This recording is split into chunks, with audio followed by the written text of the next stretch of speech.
And we begin with some breaking news this hour. According to the Moroccan news site, the 360, Israel has decided to go ahead and recognise Moroccan sovereignty over the disputed Western Sahara region. The news report says that the King of Morocco, Mohammed VI, has received a letter from the Israeli Prime Minister Benjamin Netanyahu. No confirmation as yet from the Israeli government. But what does this tell us about the growing ties between Israel and Morocco on the day that Israel appointed its first ever military attaché to the country? With me in the studio, Ruth Wasserman-Lande is a former member of the Knesset and former co-chair of the Abraham Accords caucus. Good to see you, Ruth, as always. Good to see you too. Our senior diplomatic editor, Owen Alterman, with me in the studio as well.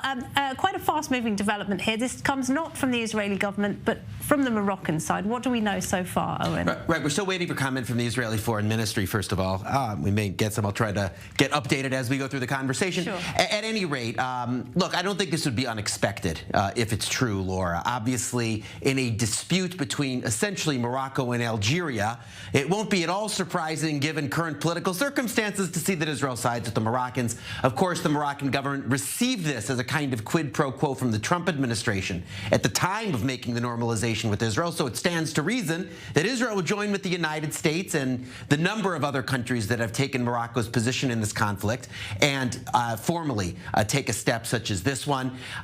Look, Israel doesn't have a dog in the fight per se on the Western Sahara issue, but given, of course, the importance of relations with Morocco, including security cooperation with Morocco, apropos the appointment of a military attaché, it stands to reason a diplomatic step like this would follow, and it may in fact have been the case. And we will talk about the military attaché in just a moment. But Ruth, when I have spoken to Moroccans recently, and we've spoken about how the relationship is really blossoming between Israel and Morocco, we regularly see Israeli politicians in Morocco. They have asked, why is it taking so long for Israel to recognise Moroccan sovereignty in the Western Sahara region? What do you think has Asked happened? again and again, and Israel took its time, but it was part and parcel of the Abraham Accords, exactly as my colleague here said. The Trump administration had given a promise, and the Israeli government, when signing the Abraham Accords, that it would recognize the legitimacy of the Moroccan rule over the Sahara Desert. And indeed, there was some tension regarding, from the Moroccan side, of course, regarding why Israel was not going through with this issue. I think it was waiting for a precise moment like this when announcing the appointment of a military attaché. And by the way, the security ties and the military ties between the two countries are extremely strong.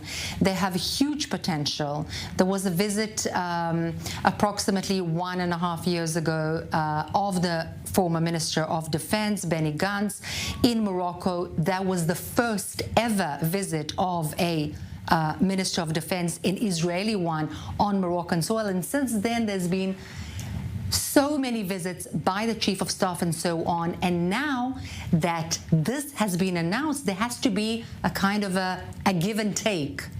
And that was the give. Well, I believe we can cross now to Rabat. We're joined by Professor Mohammed Shtatou. Are you there with us, Mohammed? Great to see you again. This is something that you've spoken about a lot in the past. Why is it taking Israel so long? What do you make of these reports?